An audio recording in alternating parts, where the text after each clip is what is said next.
I'm gonna jump now into the Fury with... Whoa. What the heck is this? What's happening here, guys? Oh, we're finally playing VR War Robots here. Yeah. What's up, friends of the good mood? This is Manni, and welcome to yet another video with a Dragoon Fury Mark II level 12 maxed all the way, okay?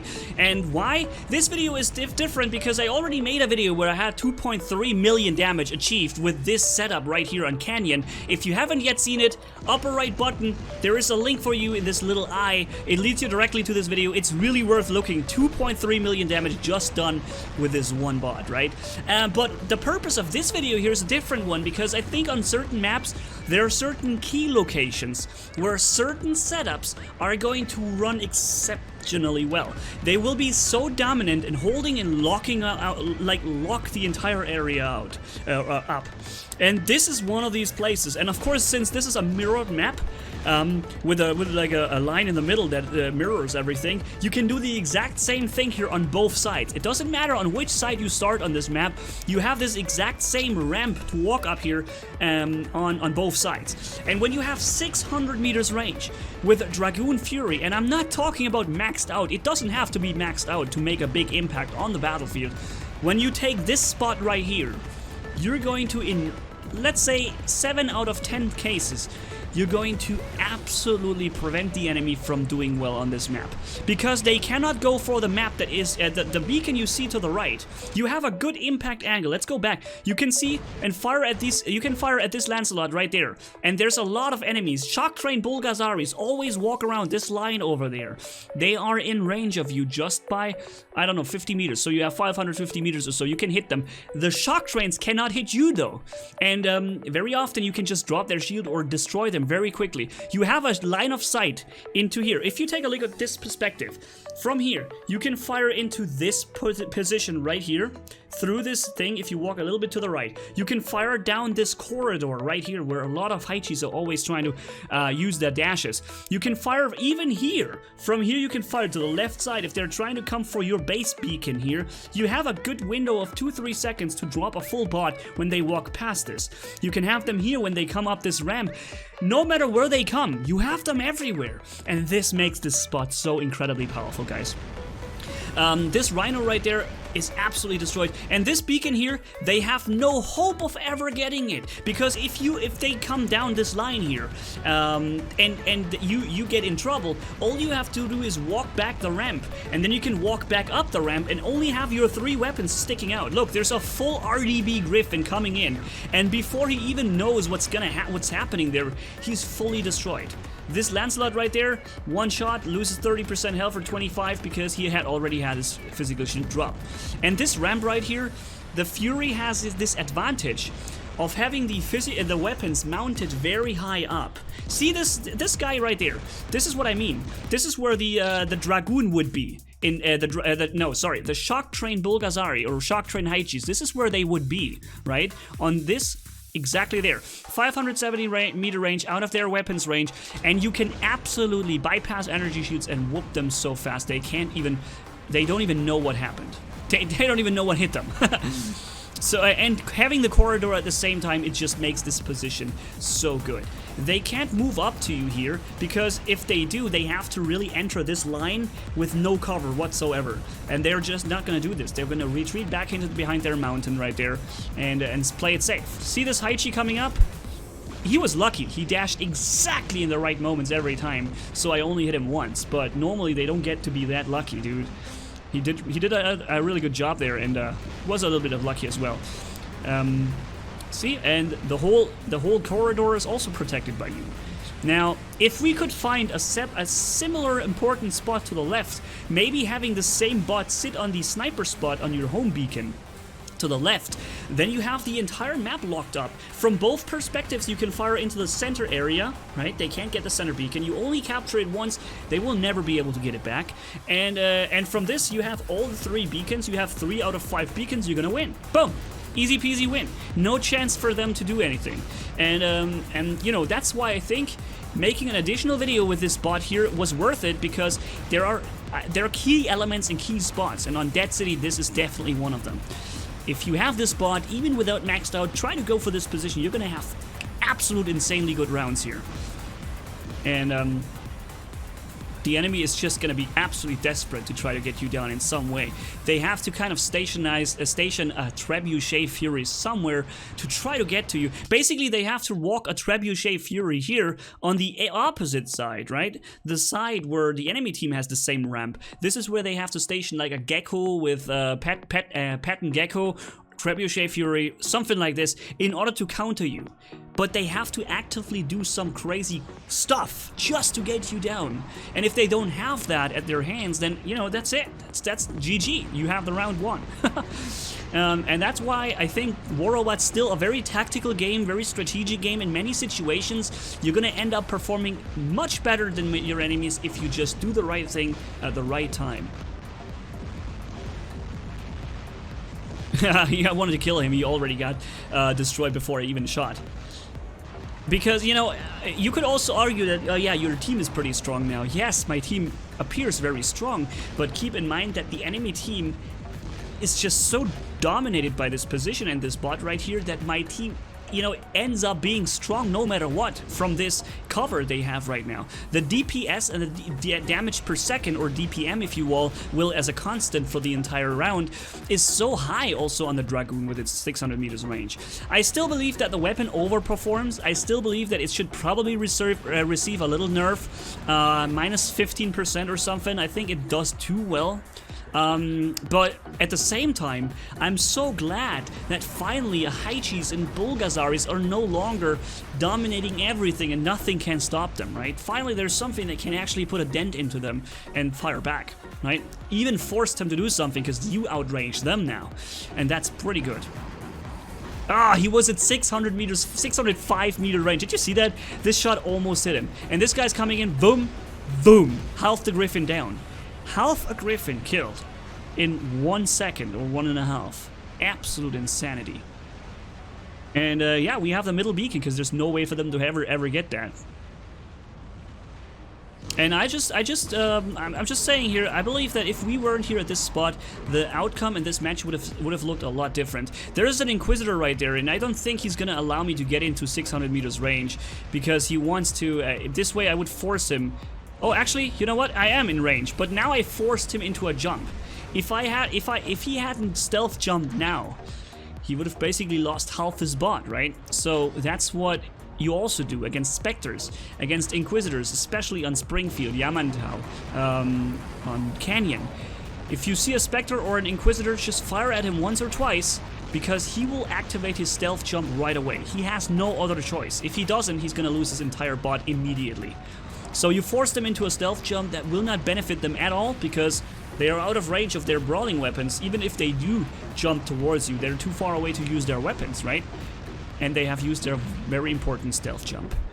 So that was only the first part of this video, guys. We're not done yet. I still want to prove to you that this wasn't just a lucky coincidence that we have done 1.5 million damage and dominated the match here, but it actually works every time. We haven't captured a beacon. As a sniper, you don't do that very often, but let me just show you. It was not luck, it was not a coincidence, and even in team deathmatch, it works the same way. Now, this is no longer beacon control. Now we're having team deathmatch, where it's about to not die, where it's about to destroy the enemy and take as little as next to no damage in return if possible, right? Rafleen, this name, we're gonna see him quite often here because he's going to try to counter me a few times after I start taking him down really well. This is a Bulgasari shock train right there, guys. This is a very, very powerful machine. Something that would completely dominate this match if it wasn't for this absolute insane position that we're on with this absolute insane setup. He's being hit by a few things. Now the Tempest, he manages to double dash through. I had no chance of doing any damage there, but you can see he can't do anything here anymore. It's just pretty much over for him. And now he's firing back, and he's even collecting. He's trying to shoot me back, and he's getting some good hits. He could have held his shield up more and hit me without taking damage back, but I would have still dropped his physical shield in a few seconds, and the next time he comes, he's toast, right? Because keep in mind, the Fury has a lot of health. It's not a low HP bot, the Fury, absolutely not. So I walk down the ramp here to get in range to shoot them, and there is this Inquisitor from the same person again. RDB is trying to shoot at me, but 500 meters range, that's how much they have. And you see, he's now jumping. he has no other choice but to jump. There's literally nothing else he can do at this point. And he's not in range to shoot back at me, so his jump is completely worthless. The only reason for his jump was to, yeah, to not die, kind of, right? It's just a defensive move instead of an offensive one.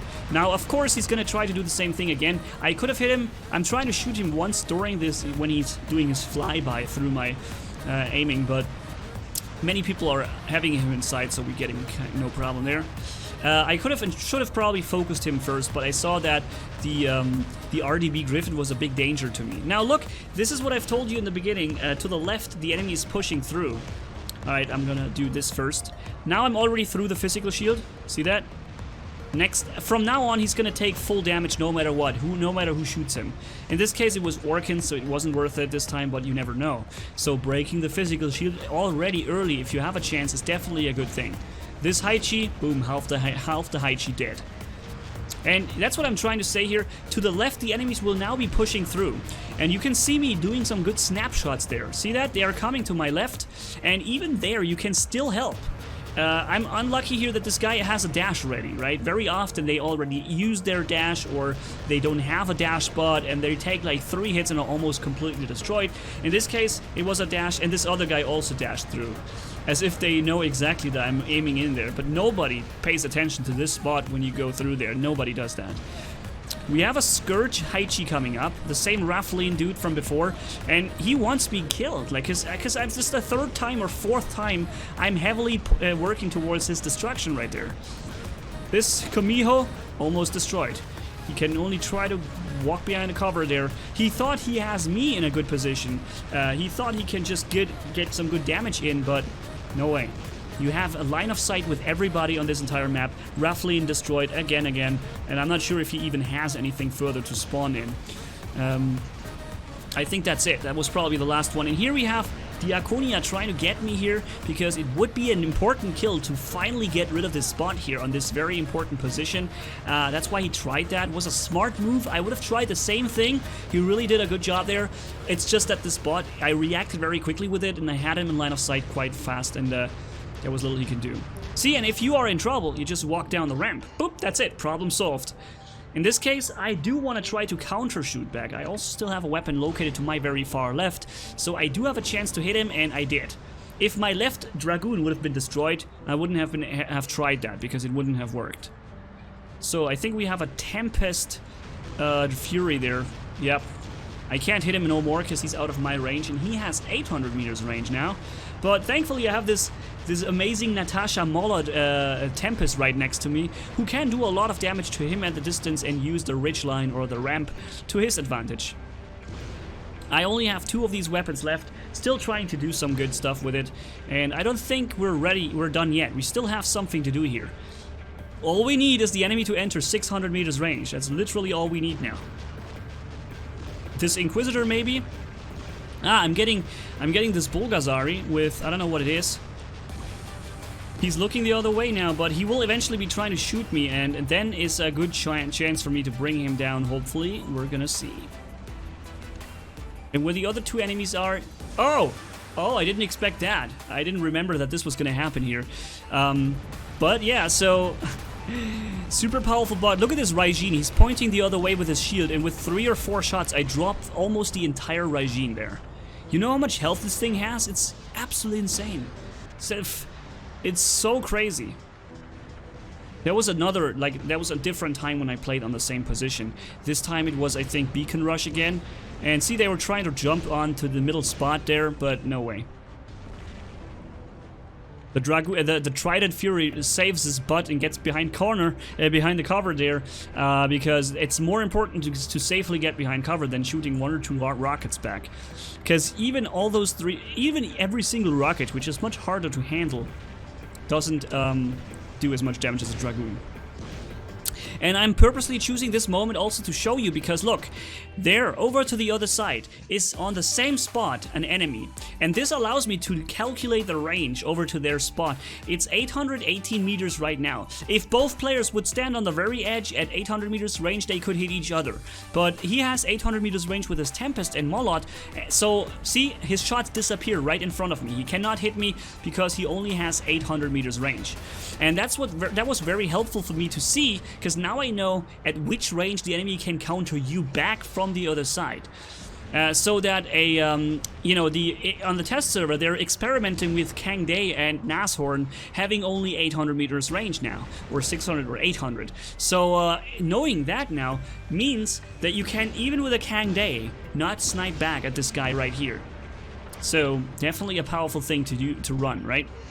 We're almost done with this video, guys, but yeah, it was definitely something that wasn't exactly a viewer request, but I thought you might want to know that this spot has such a powerful impact on the battlefield if you run it well with a good setup.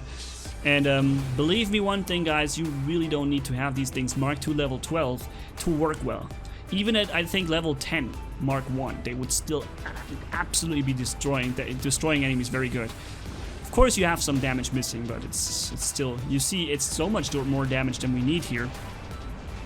So yeah, that's it, guys. Thank you guys so much for watching. If you enjoyed this video, leave a like and comment down below, and if you haven't already, hit subscribe as brutal as a man can hit for more. Thanks for bearing with me. You guys are awesome as always. Manni-Gaming signing off. Bye bye.